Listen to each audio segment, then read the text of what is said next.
কুয়াকাটা সমুদ্র সৈকত ভ্রমণে এসেছি আমরা। এখন ঘোরাঘুরি করতেছি, লোকজন গোসল করতেছে। তো সকালে আসার সময়ই অনেকটা বৃষ্টি ছিল, যার জন্য আমরা বৃষ্টিতে কিছুটা সময় ভিজছিলাম।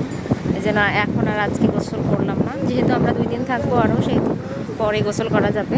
সেই জন্য আজকে শুধু হেঁটেই ঘুরে ঘুরে দেখতেছি।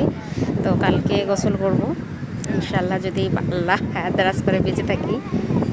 আর এইদিকে সব কিছুই ঘুরে ঘুরে দেখতেছি, কিন্তু সবই ভালো লেগেছে। বাট কুয়াকাটার পানি, আসলে সমুদ্রের পানিটা খুবই নোংরা এবং ঘোলাটে, এইটা একদমই ভালো লাগেনি।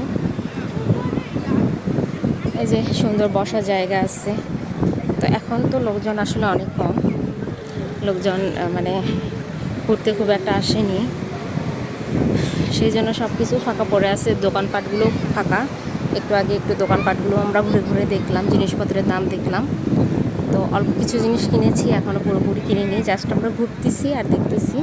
তো যেহেতু থাকবো বেশ কয়েকদিন, তো পরে আস্তে আস্তে আমরা কিনতে পারবো, সেহেতু আমরা এখন শুধু দেখতেছি। অনেকে গোসল করতে নেমে গেছে।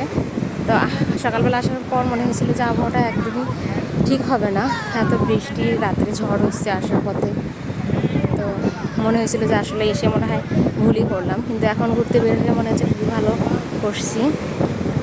মানে ভালোই লাগতেছে আর কি, ঠান্ডা হাওয়া আর ঢেউগুলো এত বড় বড়, খুবই ভালো লাগতেছে। ক্যামেরাতে অনেক সময় দেখা যায় আরও বড় বড় ঢেউ থাকে, বাট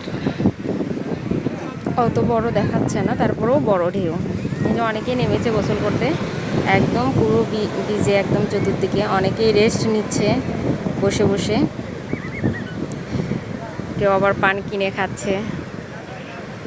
এই তো এই অবস্থা পুরো সি বিচের। তো আমাদের সাথেই থাকবেন ইনশাল্লাহ, আরও ব্লগ শেয়ার করবো আপনাদের সাথে, আরও সুন্দর সুন্দর ব্লগ।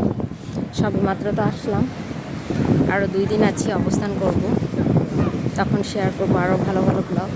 তো সবাই ভালো থাকবেন, সুস্থ থাকবেন, আল্লাহ হাফিজ। আর যেহেতু বাতাস, সেখানে ভয়েসগুলো কেমন হবে বুঝতে পারতেছি না।